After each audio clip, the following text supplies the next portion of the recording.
So Cassie, what is it, Simon? Well, it's a personal information management platform, and it deals with the two main issues with GDPR.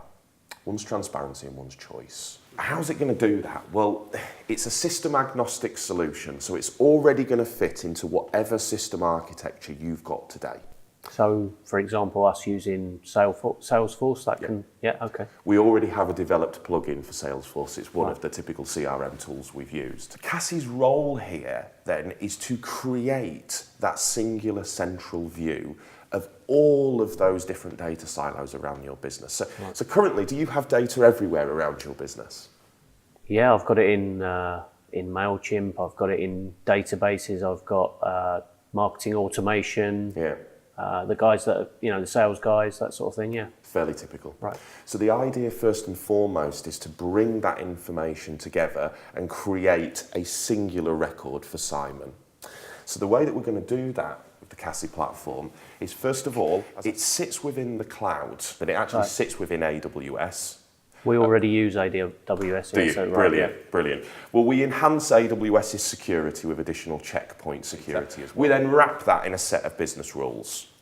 So what we have then is data feeding in to the Cassie platform. So this is what you were correctly saying. You've got your Salesforce CRM tool. Yeah. You've got MailChimp, marketing automation platforms. You have selection tools. You've got data coming in bulk data or ad hoc data files. What about the stuff we've got on the website? So we're correct, yeah? Absolutely. You've got current forms that are already bringing in that information. So you've got a whole host of ways that data is coming into your business, where it's being stored around your business. And the key focus for us is, let's get that data into a singular central repository. That way we can record preferences against that individual and know that the same Simon that's up here is having the same preferences recorded against him down in your CRM as well. And even if, what if somebody's phoning in? Somebody phones in and speaks to a salesperson and says, just take me off the list. I've had enough. Or stop sending me postcards, but I'm all right with it. We have to deal with that under GDPR. Okay. So we then deploy a number of front-end tools to support the interaction and manipulation of this data. The other alternative is we can deploy, and we typically do deploy, a customer service portal as a front-end tool for Cassie. Right. Now that can sit alongside Salesforce and allow your operator to be able to take that telephone call, update the preferences for the individual, know which privacy notice and which statements were read to that individual at the time and date stamp, so it can be audited in exactly the same manner as any changes that are made over at the back end of the system. How granular can we get with all of the preferences within that? The system's currently set up to be able to manage an unlimited number of parent channels and an unlimited number of marketing activities against those parent channels. So really, the question to you is, how many parent channels do you have as a business, and how many activities do we need to set up? Because as a challenge, that's something that we can deliver immediately with the out-of-the-box solution.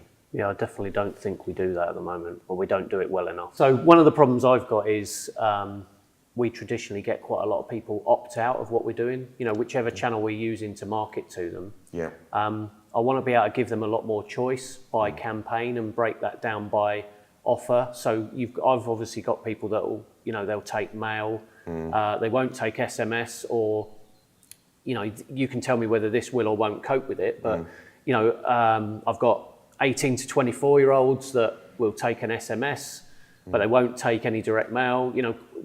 Will the system, how's it going to help me with that? Great news is that Cassie has been developed to be able to create any number of parent channels that you require. We've got up on the screen here the Cassie demo system. You'll have to excuse me, it's actually set up not for your business, it's actually set up for a car database, and you'll see some of that as you appear through. But what we've actually got is we've got the 4 typical primary parent channels that you see most businesses have: email, SMS, mail, and telephone. But first of all, you've got those 4 primary parent channels set up in the system. I'll show you how easy it is, first of all, to set up the solution to what you need in terms of the parent channels and the activities, Yeah. and then to make sure that for the future it's actually best prepared for you as well. And this is a live view? Yes, current data is being represented in a live manner here. All I've done is selected, clicked on the dashboard graph here for email, and it's brought me down the subcategories, the granularized activities that have been set up against this parent channel. And then from there we can actually drill down even further, and we can take some basic data insight from this initial dashboard. But I suppose what we're probably talking about here is 6 months down the line, Simon, and you've just brought in a new app technology and you want to actually create the app as a parent channel.